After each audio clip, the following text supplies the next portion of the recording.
got three guests in the studio, all referees: James Turpin, Simon Wosser and Andy Lodge, referees here in the Isle of Man, and also Tony Mepham, our Manx Radio football correspondent, and I think it's going to be a fantastic debate tonight. Let's start with the number of referees in the Isle of Man, because I think that's a common problem we've had in England and various other parts of the British Isles over recent years. Tony, I'll come to you first of all before we throw the floor open to our three guest referees in the studio this evening.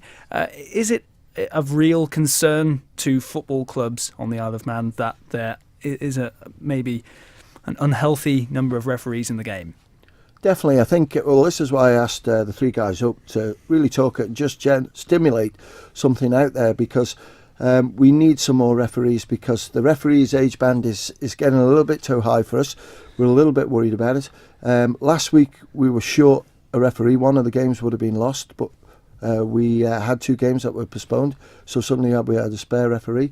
Tomorrow we've got one game that's not covered by an official, but we're looking at it that there may be some cancellations, so we'll be able to cover that one.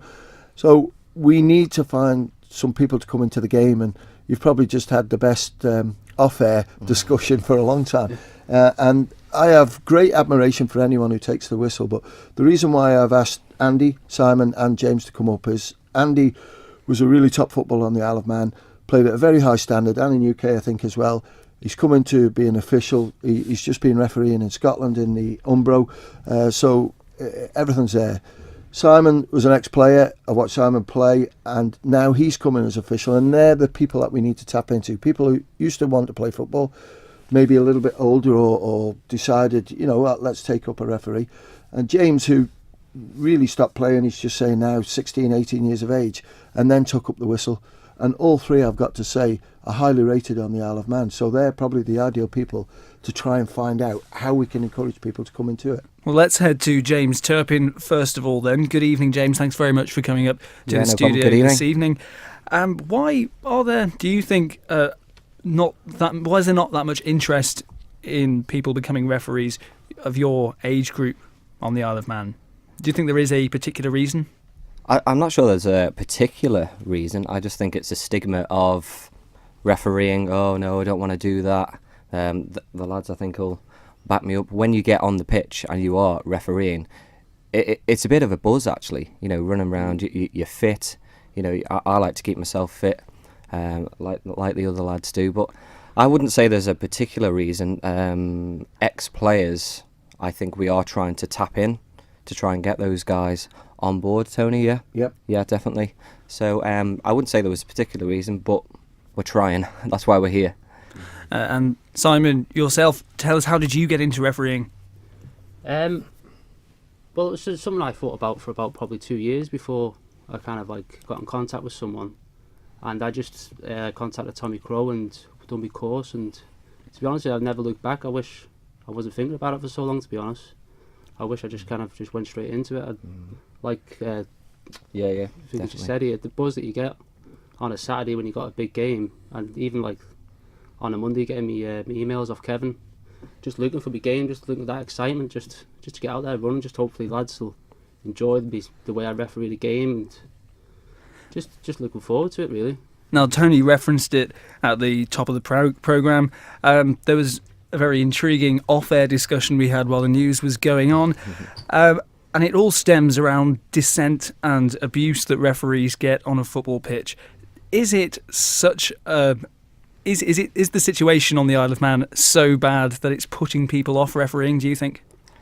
I would say we need to hand this over to Andy. I mean, we've all got our own tolerances, really, haven't we, Andy? We've all got different levels of tolerances. And look, is the abuse really bad here in the Isle of Man? It's no. The short answer to that is no. I don't think it's any different to being in the UK, right? If anything, it may be a little bit better, but it is still there. And I think it is something that does put people off from refereeing, because they see referees getting crowded, or they see referees getting shouted at, and people in the crowd are always, I mean, the referees are cheap shot in there. Have a quick go at the referee. That's an easy thing to do. So, and that's never going to go away.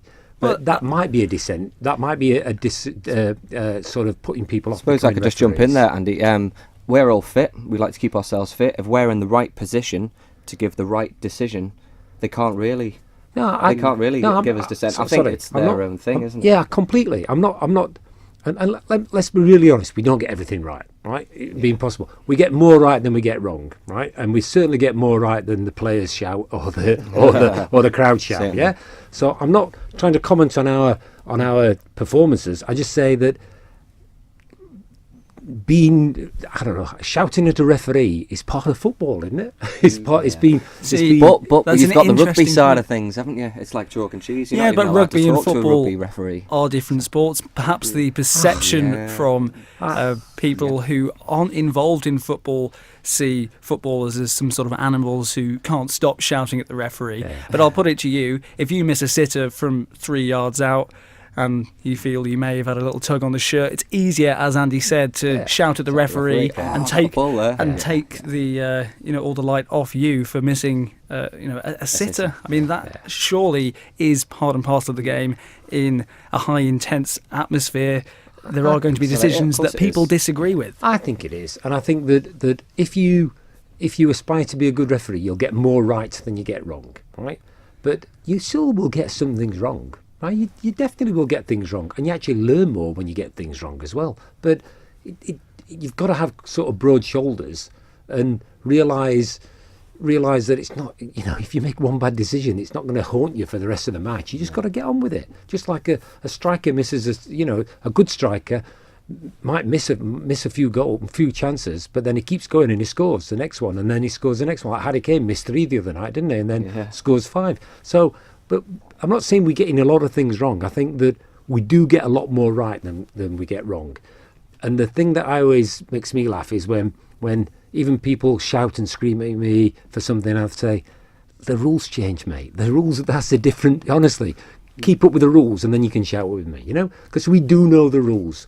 And I'll tell you, we're good. The referees we're good. I'll be a bit of a smart aleck here, Andy. They're not actually rules. They're the laws of the game. We know the laws of the game. Yes. Let's go back. I told you we make mistakes. Let's go back to the basics. Then, do you think there is infrastructure in place to bring referees through when they show an interest in becoming an official? Totally. We've got Scott, our RDO at the moment, and he is actively going round with leaflets to the veterans games, to the down at Colby. He is trying his best to get people in. And I think we had a meeting, a referee society meeting, where we were all going to go out and try and get at least one person, a name and address for Scott. He can contact them and say, listen, come down, do the course and see what you think. Well, that's an interesting point.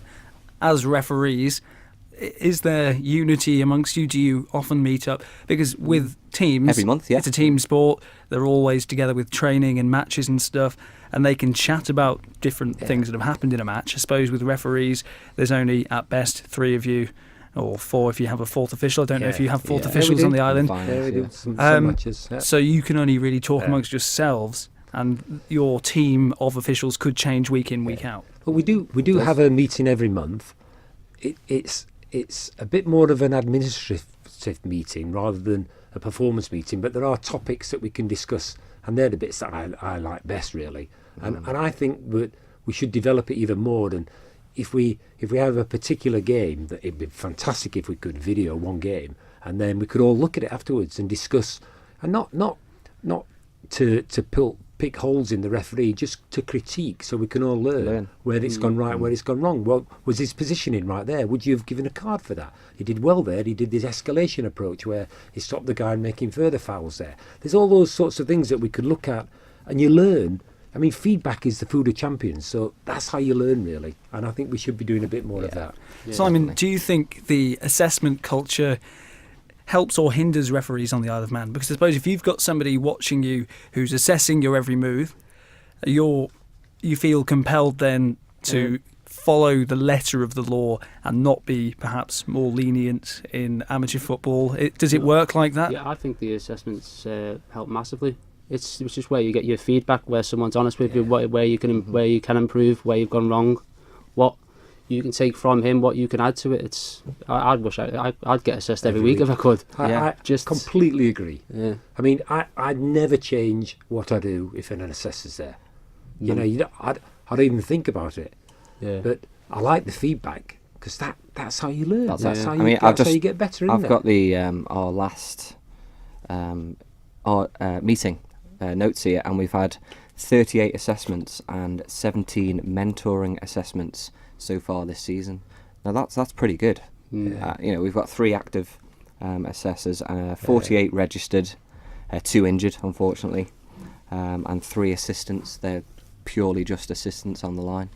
And the good thing about it as well is that the club basically assess you because they do referees' marks every game. Yeah. And if it's under 50, then a letter has to come in from the clubs and explain why. But then it just gives them an opportunity to look down, and then I think, as far as I know, it works out that the referees with the higher marks get the finals. But you can see if there's a problem or whatever, and then suddenly they put a mentor there and check them. And as the boys say, it's great that they like someone there to sort of give them feedback of how things are going wrong, and you've got also 22 players on there giving you feedback on Saturday as well. So I'll just counter. I think an assessment by the teams.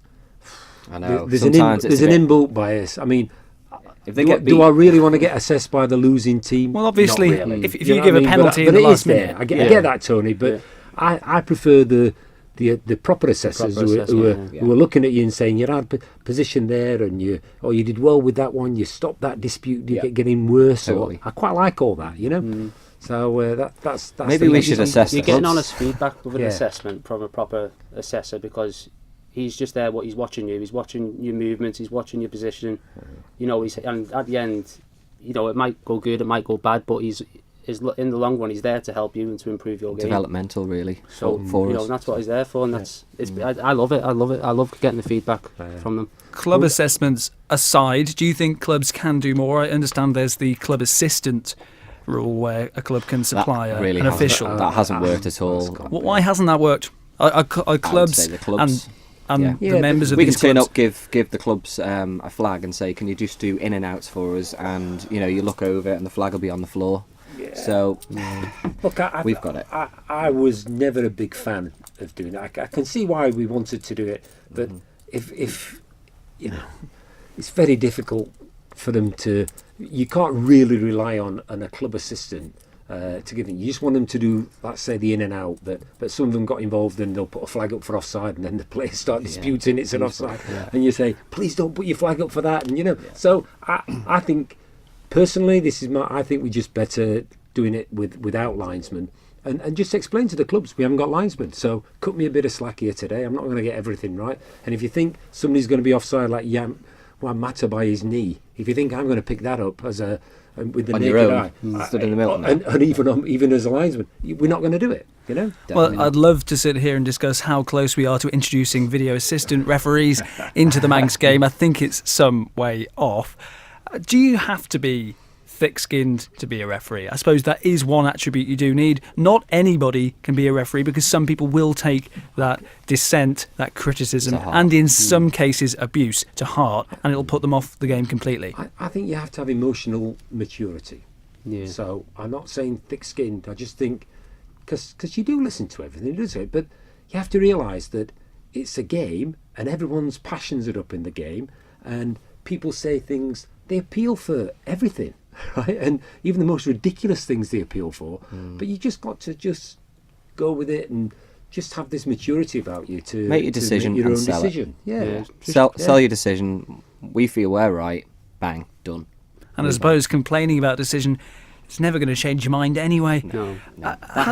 Has becoming a referee changed the way you watch football on television? For instance, do you now watch the referee more than you're watching the two teams in action?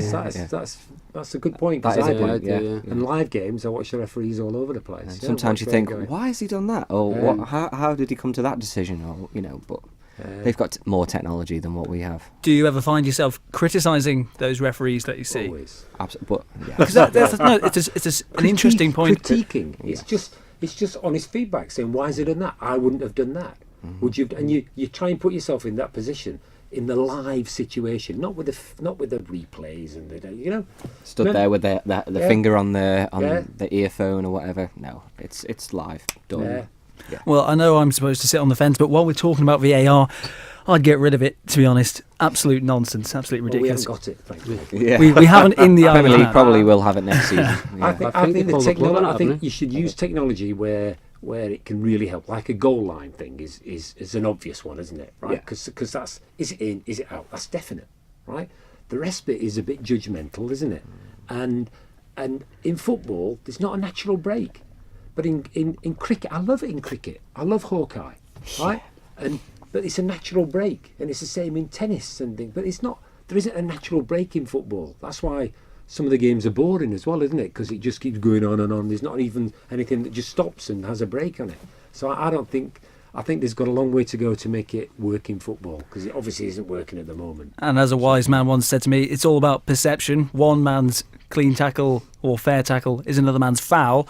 But also it's all about angles. It's all to do with where you that's it, position exactly. yourself on that football pitch. Is that something that is drilled into you when you're getting your training to become a referee? Yeah, well, we all have our angles and lines that we should follow with or without when we have assistants.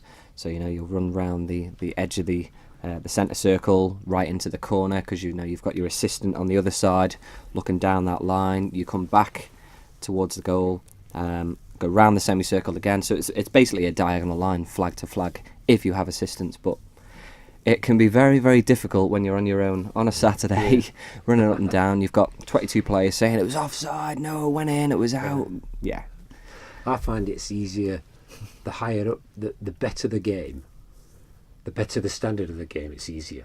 Yeah. But the lower the standard of the game, The harder it can be. Because the higher the standard, you can almost anticipate where they're going to go. Right. The lower the standard, they go all over the place. They just hoof it, away you go. They do hoof it the other way, and you end up out of position. So I find it a bit easier the higher up you go. Yeah. David Neal, ex-Colby's been in touch. He says rugby players are passionate on the pitch too. They show great respect to the ref. Let's talk about this issue of respect, because is it not possible for players to respect the referee but still to have some, let's say criticism if a decision goes against them? Because as we've already touched upon, in the heat of the moment, if you feel you have been fouled and nothing's been given, if you feel it's unjust, you're going to say something. That's right. But rugby lads don't.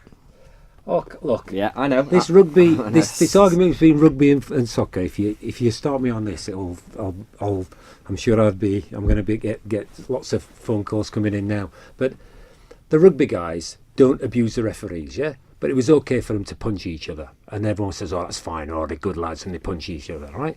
So they're not respecting the other players. You don't get punches in soccer. People don't really punch each other. They don't really hit each other, yeah. But the culture is that they speak to referees, so it's a different game. So please don't try and judge the rugby players and say, oh, they are so saintly because they never say anything to the referee, and the soccer players are awful because they give feedback to referee, because it's just a different game. Different standards. I agree with the point that it is a completely different game. I couldn't possibly comment on whether the fact rugby players are too busy punching each other to shout at the referee. How do people get involved in refereeing then? If they're listening to this and they think this is a really, really good debate, I'd like to continue it with some like-minded people. You say you meet once a month, but how do you get involved in refereeing? Yeah. Well, do you know what? You can contact any referee and we can kind of point you in the right direction, to our RDO, or even contact anybody at the FA. And then they can. The referees, I think there's a link on the FA website, Alaman FA. It'll send you through the details. Just fire an email across, and away you go. Come down. We're very welcoming. Yeah. Yeah. We'll welcome anybody. Plenty of slots to be filled. So there's plenty of. There's plenty of people who would love to join our team, because we are just a big, massive team, really. Definitely. Yeah. There's loads And we of do meet slots up to and be do filled. fitness. Barry Gaffney, he does fitnesses at Ballacameen. We go along. We do the prom run. We go up the gaswork steps. We are, as you say, like a team. And James, as you've already indicated, there's a big market there for players who have stopped, they've hung up their boots, but if they still want to continue their association with football and becoming a referee, I mean, the games couldn't happen without you. The Simon Wosser fan club has been on. One of the best refs I've seen on the island, hands down. Do you know who that's from? His wife. His wife. That's from Timo from Malou. There's 3 good refs there. Haven't had a really bad ref all season. Tell lads, no referee, no game. Managers need to control players of their club. Are managers a bit of a problem? Do they need to lead by example? Yes. We were discussing this off air. Sometimes the managers think they're managing. They see the antics of some of the Premier League managers on the TV, and they think they're managing the Premier League as well. But I think managers do have a responsibility for their players, definitely. Yeah, and they could definitely set a better example. Some are good, but some are worse than others. And we've also had an email in here which does concern referees as well. A few queries this week regarding playability of frozen pitches. This is from Mike Atherton. This is not a call for a groundsman to make. I take it the ultimate decision about whether a game goes ahead or not lies with the referee. Oh, well, that's a debate on its Tony, own. go Really. to Andy on that one, because Andy had a real sort of close call, didn't you, when St George's played Colby at Grand Country Road, remember? Because I spoke to you just before kick-off. Yeah, so look, you're going to have to correct me if I'm wrong here, but I think the clubs can call the pitch, can call the game off, yeah? But and some clubs call off for a pitch that's not fit, but it might be for a different reason. And there's always this suspicion somewhere along the line that, they've got a player missing, or somebody's at a wedding or something like that. But I'm not so sure that's true, but there's a suspicion that's an allegation could go on. But I had a game, and it was close to the pitch was close to being called off, but it was drying, and both teams were okay on it, yeah. And I took the decision to say, I think this is playable, and I ran on it, and it was okay, but it was cutting up, and it did cut up, yeah. But we got the game out, and the game was fine. I think you were at the game. I don't think there was a bad tackle in the game, was there? No. It did cut up bad though, didn't it? It did cut up, yeah. I'm going to have to end it there, I'm afraid, folks. What a fantastic debate we've had here on Friday Football Focus. James Turpin, Simon Wosser and Andy Lodge, 3 referees. Chesmondo, James Cherry has been in touch. iomreferees.com is where you need to go if you want to find out more. But I thank you, gents, and to the public been listening. Stay safe, stay warm, and I'll speak to you next week.